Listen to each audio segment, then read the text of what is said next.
It's the Alison, it's the Alison, it's the Alison, it's the Alison,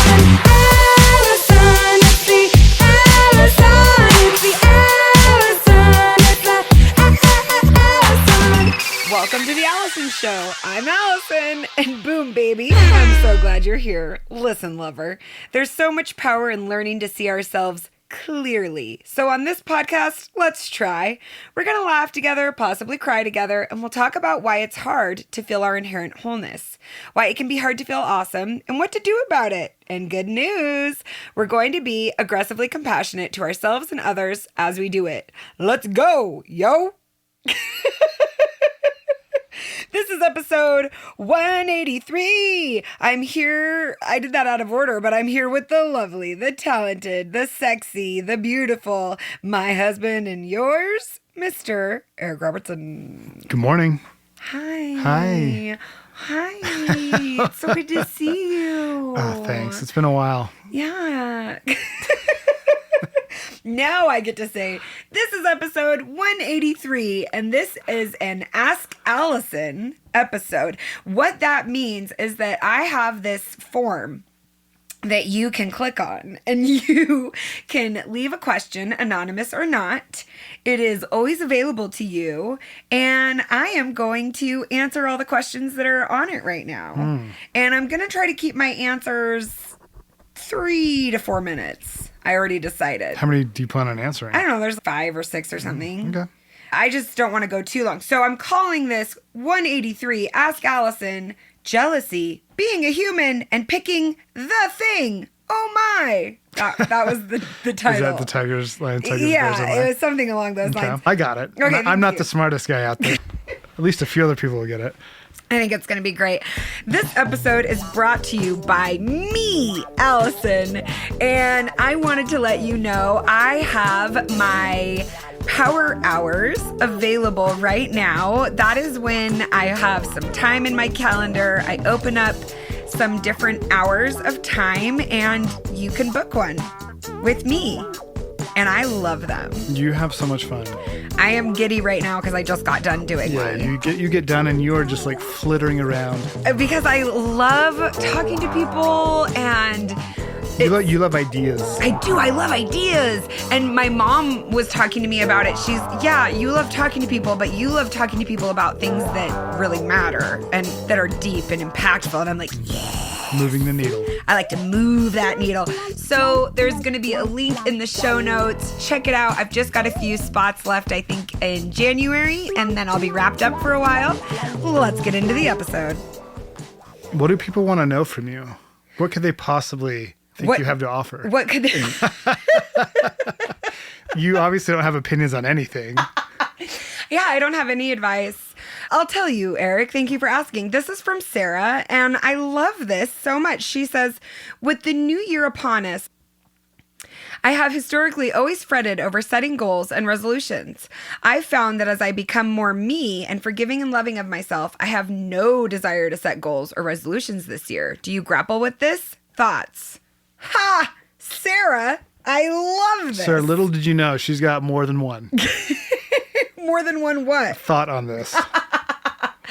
For a while, I wanted to change the name of my book to Goals Are Overrated, if that begins to answer the question.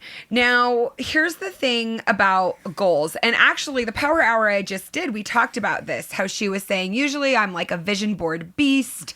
I'm manifesting. She's like, in 2023, I just didn't want to do that. And I was like, oh my gosh, in my 2023, I didn't really have that either. However, by the end of the year, and I don't regret anything, I loved this more like free floating, but by the end of the year, I was like, okay, so I might not necessarily want a goal, but I do love a focus or an intention. And for me, what that looks like right now is I don't necessarily have the thing. I'm not exactly sure what the thing is right this moment. However, I do know some of the skills that I want to work on. And so this shift to I'm working on certain skills which is really putting myself in this area of learning and being a beginner and just getting information rather than I am working on this and I am failing when I don't meet these goals. Does that make sense? What do you think about it? Yeah, this year's been transformative for me with goals as well. I was thinking back, rarely do my goals come to fruition with what I set, but so many cool things happen when I'm working hard. It's and how I want to work hard. It's not just working hard to work hard. It's like how I'm working hard. Like I had a couple of words this year, which was like connection, power, gratitude, certain things that I wanted to implement into myself as I did things. And so to me, it's great to want stuff. It's great to want to achieve stuff. Most people that I talk about when they reach that, unless they feel good and experience joy now, In the process of it, they're not, the goal is, okay, well, became a rich, famous musician. I still feel hollow. I thought this was going to do it. And so feeling fulfilled now is more important than the goals to me. Becoming whole and working towards that, like being okay with myself and being honest with myself and using these things to reach those goals is great. Like I said, I don't ever really reach those goals. Some I have, but to me, God does much bigger things for me, things that I wouldn't have seen. And so I think goals can be helpful to some people, but also just who do you want to become? So when you reach these cool things, you can actually enjoy it then and enjoy it now on the way. I love that. For me in 2023, the one thing that I did concretely focus on was one word. And I've done that over the last 3 or 4 years. And I start the year by doing an embroidery and art project to what does this word embody for me? And my word for 2023 was magic. And so the way that I interacted with that word was by understanding. Buying a cauldron. I did buy a cauldron. That was part of it. But for me, that looked like focusing on a lot of art, a lot of creation, a lot of allowing and having faith that good things can happen unexpectedly. And so hopefully those are some ideas. I'm absolutely with you, Sarah. I do think goals are overrated. I like intentions. I like skill sets. And I love that question, Eric, of who do I want to be? And I know that one day I would like to illustrate, paint either a tarot deck or an oracle deck. And so I want to work on my art skills. And maybe I'll do that deck, but it's not necessarily a goal. It's just something that I think would be cool. But the skill set required, I think, is also the part that interests me the most. Yeah, that's cool. Awesome. What a great question. Thank you, Sarah. I love this question. She says, hi, I'm an indie fantasy author, and your podcast episodes have helped me as I balance creativity and business side of selling books. I love that. My question, author to author, that's right, Eric, I'm an author, is how can I deal with downer days when it seems like no one is noticing or fangirling over my books? I've done a lot of events to get myself out there, and I really believe in befriending authors instead of seeing them as competition or threats to my success. I still feel jealous of others who seem to be selling more than me. I keep thinking I'm not doing something right, either as an author or the marketer. I know my purpose is to write and not sell X amount of books. How can I better return to the creativity and write what I'm meant to write? Any experience or encouragement would help. How funny. It just is. It's my whole life. Yeah. First thought, there will always be someone selling more than you. So Always. true. Always. So true. Unless you're J.K. Rowling. Even then, everybody hates her. No, I'm just saying Yeah. there's always going to be someone who's selling more. I've gone through that where you feel like I'm doing something wrong because no one's buying my stuff. But let me tell you this, Yeah. and then I want to hear your answer. When I'm in a creative funk and I think that people don't care, and this happens quite often, I always remember that my best stuff that gets me more work and is most fulfilling to me is the stuff that I'm obsessed with. So make the craft that you're obsessed with. You are already obsessed with if you're already an author and you're still here doing it. So you there is something there that like gets you excited, is magical, whimsical. Follow that. Make it yours. Be stoked on it. And then let the outcome be the outcome. That's not your thing. Your job is to create it and then learn.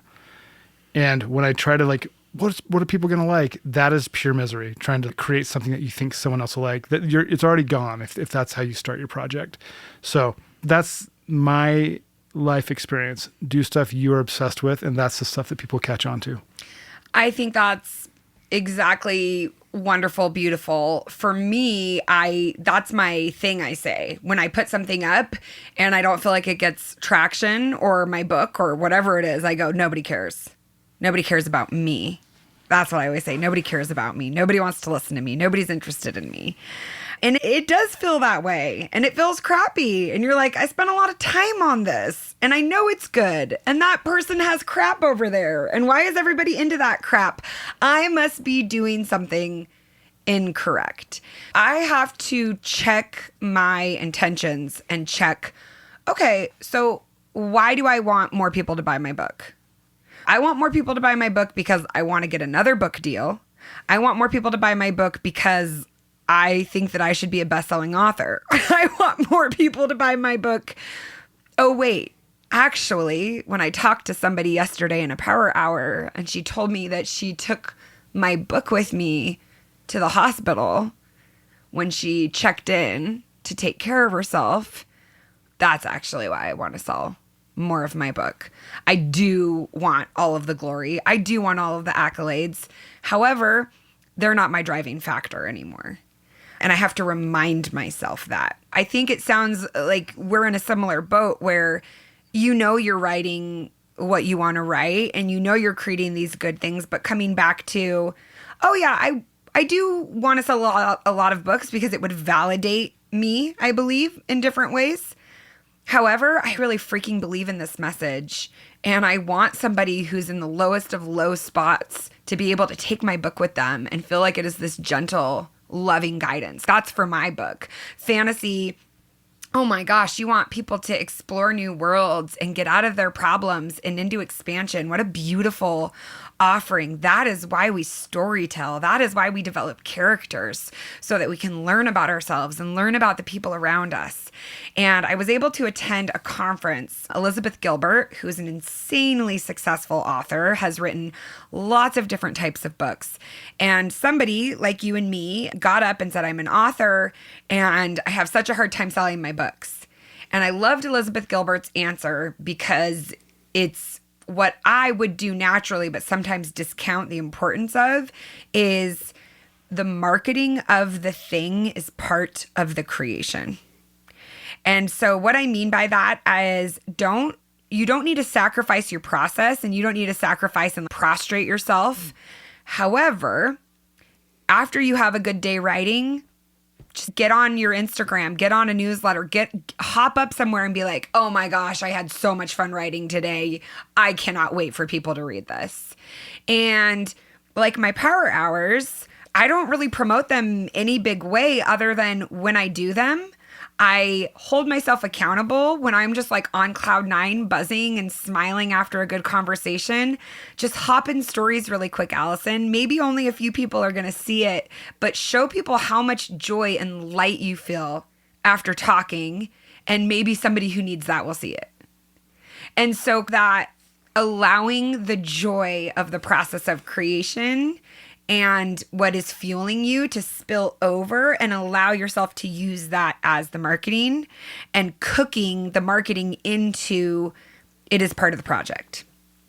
And Elizabeth said that in a certain way. That's how I interpreted it. And I really loved that because I'm like, yeah, that's what it is. That's the only way I can get myself to continue to talk about things. Very cool. You taught me. I love that. I love learning from you. Okay. I've got 2 questions that are similar, and I love this. So let's lump these together. She says, this is from Maddie. How do you prioritize yourself in motherhood? I'm having my first baby sometime in the next few weeks and don't want to lose myself or let go of things that matter to me. A similar question we have is, what advice do you give to a mom having trouble putting herself first? I have an 8-year-old and almost 2-year-old, and I started a new job in August that I love, but it's also time consuming. I would love to work for myself someday, but I feel so spread thin, there's barely time for me. So similar questions of how do we prioritize ourselves as a caregiver? How do we prioritize ourselves? Somebody that I'm working with right now, her name is Hannah. Her Instagram is Freckled Han, and she is a coach. I really love her language, and her language is she helps you separate the job of caregiving from the relationship of motherhood. I'm going to say that one more time. Caregiving, so having your first baby, having an 8-year-old and a 2-year-old, those children, caregiving is a job that you are participating in. The motherhood or the fatherhood or the parenthood is a relationship. Okay. And I really like that language and that idea because when you focus on the relationship with your child, that is very different than parenting your child. And so prioritizing yourself might look like prioritizing the relationship with your child and not getting so harsh and bogged down in the job of caregiving. We can so often, and we do this with our spouses and partners as well, is we can get bogged down in the job of being a partner, of being a planner, somebody you bounce schedules off of, that you forget that there's a relationship that needs tending to. And so in that same vein, to answer the question of how do you prioritize yourself is, okay, so you need to have a good relationship with yourself so that you can have good relationships, period. And so I notice when I don't have a great relationship with myself, I don't show up in relationships in a way that I like as much. How could you? And it's even okay when I'm not really aware of where I'm at mentally, emotionally, internally, because I'm just buffering with lots of different interaction. I might be having a conversation with someone. They're sharing something really intimate and personal with me. And I've got whatever looping in my head. The way that I'm going to show up to that conversation is a lot different than if I've prioritized a good relationship with myself. Yeah. The way that I'm going to show up to Fiona bugging the crap out of me or Ginger asking me for the same thing 30 times in a row at the most inconvenient times is going to be very different when I prioritize having that good relationship with myself. That makes sense. And so I think to answer both of those questions, my advice to a new mom, a brand new mom, would be you are still you.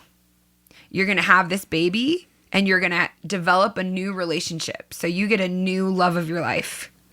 And that is so cool. That's so cool. It's so cool. Like you get to have this new love of your life and it's a relationship. And just like you dated a partner or you spent time developing a relationship with other people, it's going to develop day by day over time. And you're going to learn how to do it day by day. And then the way to prioritize yourself, especially if you've got kids, they're 8, they're 2, you've got a new job, and not feeling guilty for prioritizing yourself is remembering, one, think of your 8-year-old, think of your 2-year-old. Would you ask them to never think of themselves, to prioritize your relationship with their mom? Do you want them to grow into adults who don't do what they want to do and are just trying to please you? Maybe for a minute, but not like actually truly, right? Right. So you are setting the tone, you are setting the boundaries, you are modeling. I check in with myself. I take time for myself. And that might even look like just being open with your kids. So every year, Eric makes a song for me for my birthday with the kids.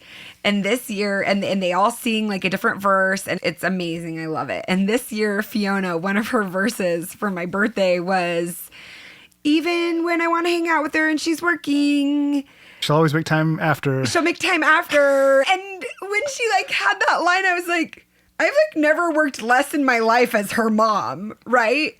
However, I was like, I love that she sees me working and knows that even if I'm working, I'll make time for her.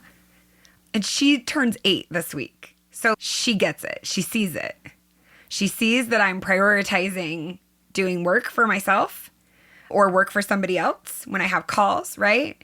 But also she knows that I'm going to make time for her still. And hopefully that can just be some incentive. You're modeling that for your kids. You can preach at them and teach them all day long. It's never going to impact them as much as what you model. You read parenting stuff all the time. Do you have any insight on these things? My insight is your actions are exactly what they will follow. The words are useless. That's pretty true. Yeah. Clean your room, but my room's a mess. Yeah, exactly. Make your bed. My bed's never Yeah. made. Yeah. So I hope that helps you, beautiful babes. I love this one. I want to do all the things. How do I pick one to start with? Do all the things. Don't pick one. Do it all. Especially if you're in your 20s. Do everything. Do them all at the same At the same time. I don't know. That's such a hard question. You need to go deeper and get to know this person more. Because I just did a call where we discussed something similar, I'm going to assume a bit of context and it might be incorrect. I think often when we want to do all of the things, what we actually mean is I want to take an action and have it give me the result, which is the end result of the big thing I want to accomplish. For example, I want to be a keynote speaker speaking to 10,000 people. That means I want to have a job or host an event, and I want hundreds and hundreds of people to show up because that seems like a logical next step to do that thing that I want to do. If I actually take that step and nobody shows up, it makes me feel crazy. I'm delusional. I'm an imposter. That's why we don't do it. Because objectively, all you're doing is, okay, you want to be a speaker? Get on Instagram, get on TikTok, speak to camera. Mm-hmm. Objectively, all you're doing is talking to camera. But what it means to you is if nobody watches this and nobody responds to it, my dream of being a speaker or doing this thing that I feel called to do isn't valid. Mm-hmm. So then we go into, there's 10 different ways I could get this going and get started. And I've got to pick the right way to get started. Otherwise, I won't get the end result that I want, which is the analysis paralysis, which we then go, I have so many different things I want to do. I can't choose one. Yes. But also in reality, we're not choosing one because when you choose one, there's this perceived loss of all the other things you could be doing. Yeah, I have a thought on this. Give it to me. If I was talking to this person, I would ask them what their interests are. And let's assume that it's not analysis paralysis. Let's say this person really likes so many different things. True story. I would say if they're ready to go into the career, and first off, your dad gave me some good advice. He said you should be in your career by 33. Do a lot of other stuff before that. Try it out. That. I love that advice. Thanks, That actually took a huge weight off my shoulder when we were first married. So you have all these other things. One thing to be aware of is whatever your passion is, if you make that a career, it will become a transactional thing and it will take some of the magic out of it. And then all the other things that you're interested in can become hobbies, which will support a fulfilling life. So be aware of that. Whatever you choose will lose some sort of magic and also be able to grow if you're doing it every day. It just becomes more real. And I wish I had better language to express that. Does it make sense? Yeah. It'll lose some of the whimsy of that thing. But I have so many things I want to do, and I have so many hobbies, and those things enrich my life. So you can do a lot of stuff. Absolutely. But the one you choose for your career, or the two things that you choose for your career, will be different than those other things that support your joy. And I like that. I love what you said because it also, I think, gives a different perspective to this question where it's like when you have a lot of things that you want to do and you can't choose one, ask yourself, what is it you're trying to do with the thing? Meaning, what need are you fulfilling? What longing? This is very philosophical. This is a 30-minute answer potentially. Yeah. What you're saying is absolutely right. Yeah, and this like, diving into I it. want to do all these things. The underlying, that might be a symptom, right? But the cause might be, I just want to feel more creatively fulfilled. And so maybe even looking at it that way, which is, I want to do 10 different things. The commonality there, the underlying denominator is creatively fulfilled. Yeah. So then you just pick one creative project and you go, I'm going to allow this one project to do that, and then I'll switch it up if I get bored. Yeah. Love that. Okay. In that same vein, this is another great question. How do you find discipline with your creativity? Is there such a thing? I'm unruly. I love that question. Oh my gosh. I've gone, yeah, it is. It's such a good question. And the reason why it's a good question is because there's no answer. I've gone through so many phases of what schedule should I do? Should I do my admin stuff first or create first, or get up early and create, or read first? There's so many. I don't even know that I'm in the right spot. It's phases of life. Yeah. It's what you're interested in. It's what what's possible. But that is such a good question. I would love to know what you think. I love Stephen King's book on writing. I also have read a lot of really great books on creativity and art. The Artist's Way by Julia Cameron is phenomenal. And what we just discussed, the book The Creative Act by Rick Rubin. Yes. And I think with art and creativity, there's a lot of romanticism around the muses move me and I'm inspired and I work when the muses come. Sure. And then Eric and I, who have been employed in creative fields for decades now, can tell you that just because you have creative on your job title doesn't mean that you show up every day to do the work and you're like, I'm a creative genius. Yeah. And so I do believe, and I say this and feel okay saying it because I very much fall victim to the camp of I'll work when the inspiration strikes, my muses guide me, I have to be in the right mood. And it's true to an extent. However, there is the discipline in creativity is that you show up. And the new added insight to that for me from Rick Rubin is you show up, you let it go. You show up, you let it go. You show up, you put it out. Make the work, put it out. Yeah. Make the work, put it out. Yeah. And as a creative artist or somebody who wants to live a creative life, that is going to look like making cookies. They're not perfect. Give them to your neighbor. Making a dinner. It's not perfect. Still invite people over for dinner. Make a piece of art. It's not perfect. Show it to your spouse. Post it online. Yes or no. And then you just move on. So you're allowing yourself. I have this beautiful woman in my neighborhood. She's in her 60s. And she told me she does watercolor. And I was like, I love watercolor. And she brought me this little packet. She had made beautiful colored prints of 5 or 6 of her different watercolor paintings. And she gives them to all of her kids and grandkids over the holidays. And then they have art that they can frame if they want. And so I even loved that where it's like, she's not posting on social media. She's not looking for the validation there, but she has this beautiful creative talent. She doesn't consider herself a professional painter, but she gifts her art to the people that she loves. Yeah, with one's in our room. It's awesome. Yeah, or the octopus we have hanging over our bed. And so I think the discipline is you keep creating. You show up. Yeah, it's a discipline. It's not motivation is pointless. Yes. Motivation lasts 30 seconds. It's discipline. Discipline is what all artists will tell you how they get successful. Absolutely. One more thing that I want to say. When I learned about other creatives, like the greats, musicians, composers, playwrights, authors, and I learned how much they actually work a day, this blew my mind. Most of them only work about 4 hours a day. The rest is filling their well. And so I go 2 to 3 hard. And that is my best work. It really is. And especially because you are doing that work all day, every day. Like this is your full-time job. I think if you just wanted to build more creativity in your life, creating one thing every day. Yeah. But don't expect But like one thing that maybe even takes 5 minutes is enough to your point. It's enough.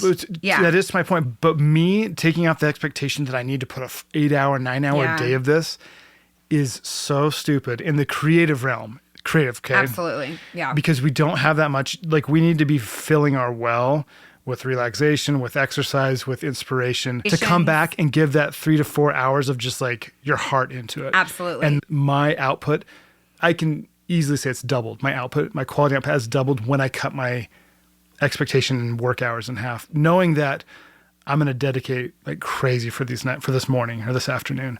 It's been really cool. Like that. I wish I would have done that earlier. I'm glad I learned it now. I love that. Okay, this one you're going to love.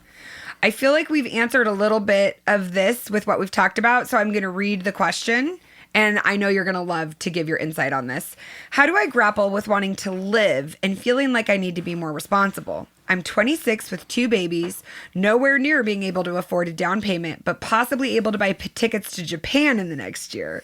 I want to do it so bad, but feel stupid for maybe making 32-year-old me angry for not buying a house. Is owning a home everything in this life? Sad. I love that question. My first response is, you have no idea what the future holds. Go to Japan! Yeah. Go to Japan! Yeah. I'm not even saying go to Japan. I am. I'm just saying thinking about your 32-year-old self. That maybe that could be a healthy practice, but you have no idea what your future holds. Like I couldn't even imagine where I am today based off my teenage self or my 25-year-old. Like it's just so wild and different. And I think it's a form of pride to think that we know, like we put these limits on ourselves. We have no idea what connections we're going to make. We have no idea what opportunity is going to come along. And I would trust your intuition. I think that God gave us this intuition and this curiosity and passion for life. And yes, a house is amazing. If stability is what you crave, then go for the house. But if you're craving to explore and have experiences that will last you the rest of your life and just being open to what the universe or God has in store for you, I think you follow that. There's no one path, right? I think everyone has their own path. So don't put limits on the future. In fact, there's a really cool idea. I was talking to a guy on my podcast and he said, we have stopped dreaming with God. He says, we look at our current situation and we look behind at our past and we project what the future can look like with that. And it's a total lie. And it's just a subversive thing that keeps us shackled. And dreaming big with your higher power, to me, it's God, is so freeing and makes me probably a little careless in a way now sometimes, I think, with decision making in a great way, because I'm just opening myself up to so many things. And I think this is maybe one of my superpowers / can be difficult for me. Yes. Is I always think that this big thing is right around the corner. And I really do. Yeah, you always have. And I always have. Now, the hard thing about that is sometimes I miss it when it's happening and can't acknowledge that it's actually happening and this is it. But it's just fun. You don't know. I say go to Japan and have a great time. Japan's the best. Japan's amazing. Oh my gosh, it was so fun. Okay, so that's our 2 cents. I love this favorite Christmas gift you've given. I love that. Gift you've given. I have an answer. I'll let you think. When we were first married, I had my GoCo screen printer and I made little prints that said, "Have I done any good in the world today?" which is a song, a hymn that I love. And I look at it now and the type and the lettering is cringy to me. However, I am so surprised at the number of people who still have that print framed and hanging in their house. And it goes back to that idea of the discipline of art. I just was excited and bold to give people something that I had made. And the gifts that I have made that people continue to use. So I made my brother an advent calendar like a decade ago, a really beautiful, elaborate felt advent calendar. And they use it every year. I love making them elaborate gifts because they use them. So my favorite gifts I give are always handmade, and they're given to people who appreciate handmade gifts. And that is something that has taken me a long time to learn. Not everybody really appreciates handmade gifts, and that is nothing bad on me. I just need to realize when I am making that person something that my expectations need to be calibrated a bit. That's true.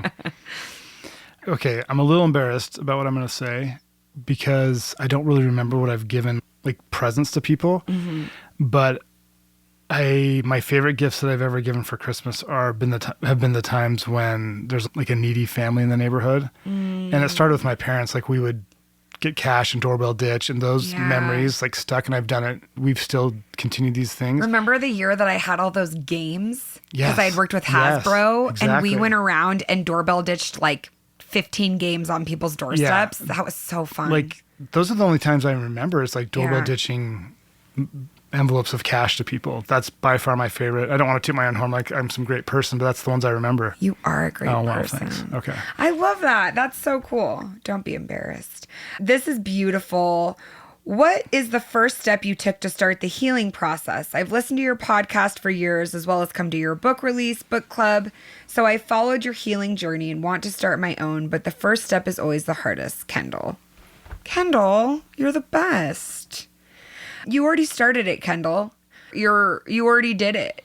You've been reading books. You've been showing up. You're asking questions. You're putting yourself out there. I wonder, because you're already doing it and you're asking the question, I then wonder, what about what you're doing doesn't feel like you've started?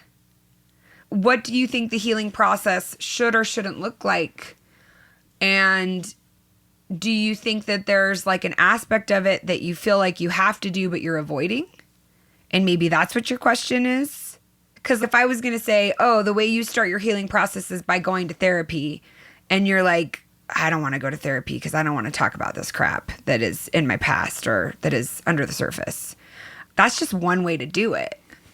So if you feel a resistance to opening yourself up that way, rather than telling you, you do it, let's do it. It's just, oh, let's just notice what the resistance is to. That would be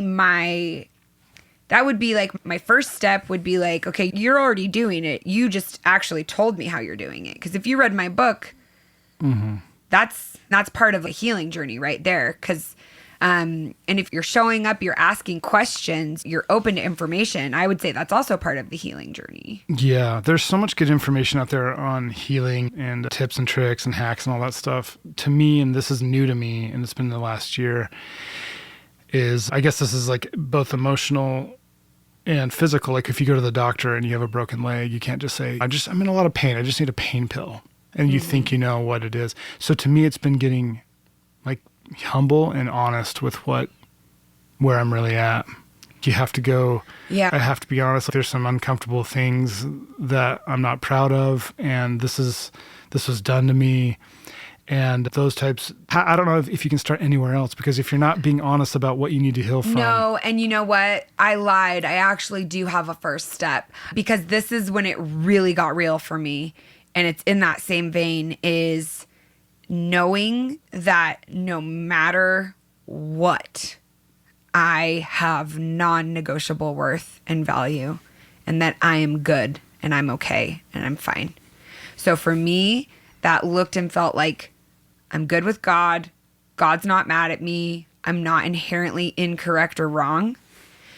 And until I truly, without a doubt, could tap into that, the hard, uncomfortable, ugly aspects that needed to be examined could not be examined, because I did not feel safe examining them. So until you feel safe getting ugly, until you feel safe pulling back and seeing the shadow, you can't know where you're actually at. And that is why I am passionate about my book, which, by the way, on Amazon right now is only $15. It's like at its lowest price. Oh. I think because they're trying to sell them. But that knowing your inherent worth, that is the point of my book, is locking that in. And so to me, that was the first step, because then I was able to acknowledge and see the ugly things, or the things that were harder to work with. And that's really what helps heal. All right. Those are all of our Ask Alison questions for today. You guys, I absolutely loved this. Eric, I loved you dropping your insight. I'm here to serve. You took my line. We are so grateful for these questions. We're grateful to be able to have a conversation with you guys via the podcast. We'd be even more grateful if we had some reviews. Like, subscribe, click, share, whatever. No, I'm still grateful, but we haven't had any new reviews for a while. So if you think you leaving a review doesn't matter, it's been about 3 or 4 weeks of me saying, we don't have any new reviews. It can be your new favorite Christmas gift you've given. Is leaving us a review. Yeah. Hey, you guys are doing a really good job. Thank you so much for being here. Thanks for being you. You're beautiful. You're perfect. You're glorious. Only you can be you, and you are already as awesome as you need to be. Eric, you know what I was thinking about today? I was thinking about, did you do some Christmas music with Kat? Yes, I do. It's called In the Bleak Midwinter. Oh, I love that. That's what I was thinking of. Okay, yeah. Here it is. Here it is, and I'll link to it. Thanks.